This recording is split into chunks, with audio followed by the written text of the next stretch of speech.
Okay, this video is about if you run out of propane gas while you're camping. And it's really cold weather to boot. Going down to freezing or below freezing temperatures, either during the day or at night. And so that's what happened to me. But I had backup systems. So in the middle of the night, I ran out of propane. Now, a lot of people are using the Mr. Buddy heaters. But if you're out in the middle of nowhere, you're going cross country or out in the boondocks, there's no towns nearby, or even the towns nearby, you might not be able to get a propane tank refill. A lot of these small towns have very little to offer. So this video, I'm just going to show you my backup system. Okay, it is dropping down into freezing temps. So, so one of my backups, okay, my gas stove, which is underneath here, won't work because the propane ran out. So you should always have a little one burner. Coleman is good. Have some extra small tanks for cooking, for emergencies. I only use that for emergency purposes. Like I say, it's just a one burner, but you can get bigger ones. It's good for backup. Okay. Try to think what else in this area. Okay, so that's taken care of, my cooking. I can't get to the nearest towns where I can get a propane refill until tomorrow. So it's dropping down into freezing temps. So my backup plan, okay, it's going to get really cold in here. This is really good. You can use it in a van, this system I have. It runs off of solar, and I use an electric heater that runs off of solar. Let me just turn on. I got an LED light here, okay, and it's called the Heat Storm. And it also has a remote control down here, so when you're sleeping, you can turn up the heat or turn down the heat, and it'll remotely turn this up or down the heat.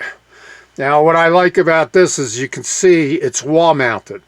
Almost all the electric heaters I've seen, you have to put on the floor, but you don't have much floor space, even in a 23-foot travel trailer. So I love the idea that this is safe to run on the wall. And like you can see wiring coming up to my inverter. This is all being run by 600 watts of solar up top here on the roof. So I got 600 watts up there. That's coming down to 40 amp charge controller, MPPT. That's wired to the battery bank, which is underneath the bed here. And then that goes and that supplies the heat. Just for an example, I'll show you. This cord here is normally unplugged because I'm normally not in this cold temperatures. But okay, I'm just going to plug this in this way.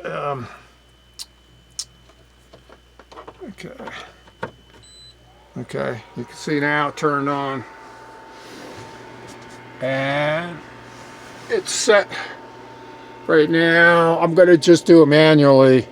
If you want this to come on, you can hear the fans turning on.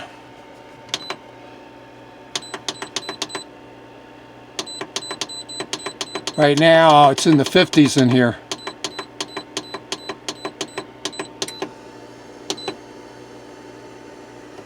Okay, so anyway, your heating element's down here. The other good thing about this heat storm is it has both a 500 watt setting and a 1000 watt setting.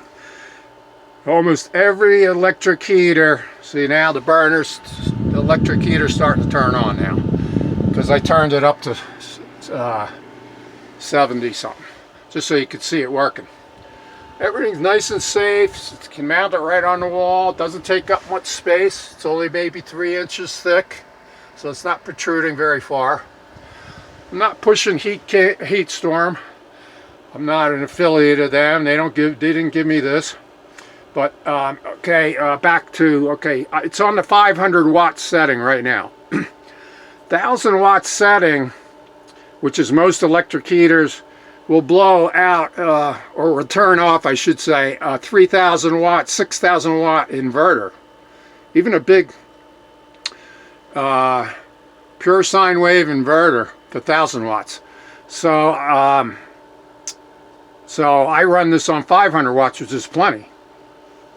The other thing, like I say, during the day, if it's really, really cold, what I do is I have this LED light. I'm going to put one up here, but you can see they're super bright. It's one of the bulb types LEDs. I recommend those. I got it in a drop light right now, but I want to mount a really nice ceiling, maybe one or two back in here of these types. Because any other type of lighting, you can't see anything. You know, what typically comes in trailers is like something like that. Look at it. You can't read or even type under something like that. So a lot of people went to LEDs and these instead of the incandescents, which it's even less bright. It's like candlelight. So I put all the incandescent bulbs back in place. And it's still not bright like this. I mean, look at that. So if it gets real cold tonight, I zoned off this 23-foot trailer with the survival blanket. And all I did was I put these Velcro, I screwed in these little metal strips, and then I put Velcro strips all the way around. This one little area is all closed off very easily using Velcro on one side of the survival blanket and just attaching it. So this way now I'm not trying to heat up 150 square feet. I'm just heating up this small little area here where the bed is. So that's another tip. If you can do zone heat, even something like this, it works great. You want to get a heavy duty one though, not those cheap $3 ones at Walmart. I think they might even carry this heavy duty one.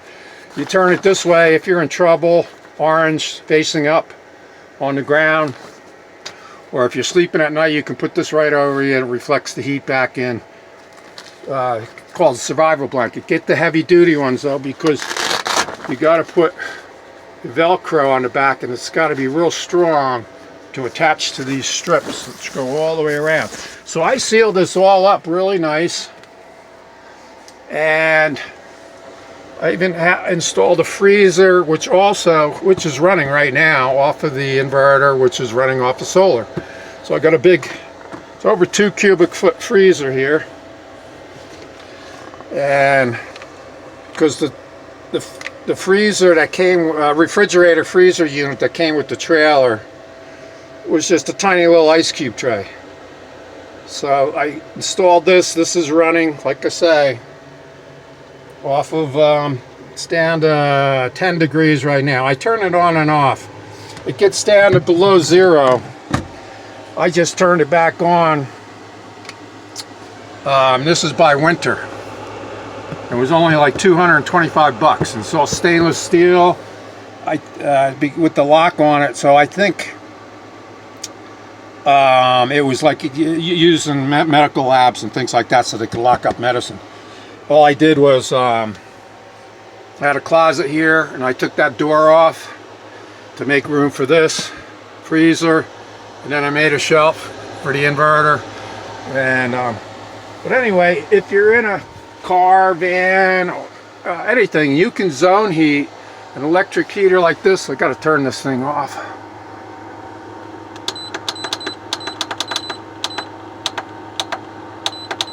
Okay, and I'm just doing it manually, but there is a remote. Just let it run for a few minutes on fan. It'll run after the thermostat senses the temperature you want. I set it for 45 degrees because the other thing I've done for survival, I've learned over the years, is to layer your bedding area, because I've got Like last night, it went down to 45 degrees in here, and I didn't have that heater on, and it was still really nice and warm inside here. So I got acrylic fiber fill sleeping bag here. Okay, that's a fiber fill. Then I have a down sleeping bag, which I open up and make it like a comforter. And down is about the, well, it is the warmest sleeping bag you can get, but I don't sleep in that. I just open it up. And then this is wool, 100% wool. So you can't beat that, and that covers that. So this system right here, what I got here, I could be down to 0, no problem at all, without any heating. So that's another tip. You know, even this flashlight, no batteries are required ever. That's the solar cell right there. Just leave it out in the sun, super bright. You know, like 1,000,000 candle power or something like that. I got that on Amazon. It wasn't that expensive. I think it was 35, 40 bucks, something like that. And it has a huge solar cell here. One of the biggest ones I've seen. So this will charge up in a matter of 2 hours out in the sun.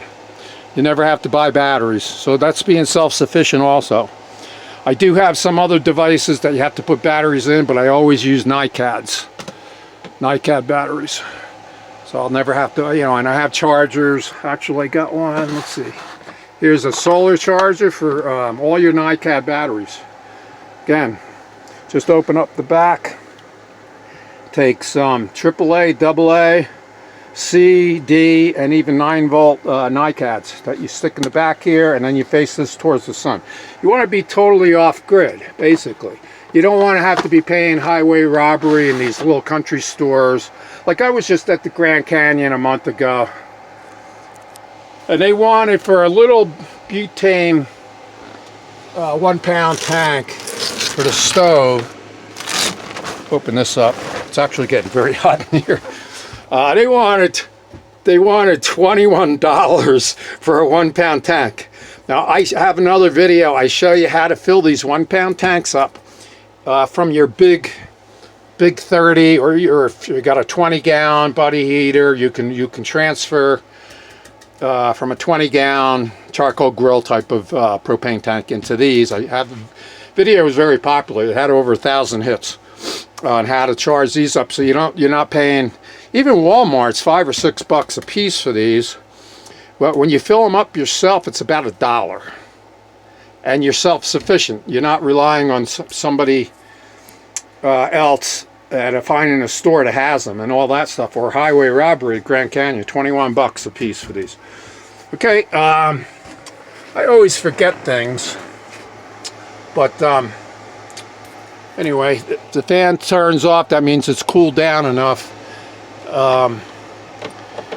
So those are some of the things I'm doing. Like I say, I'm running everything off of solar.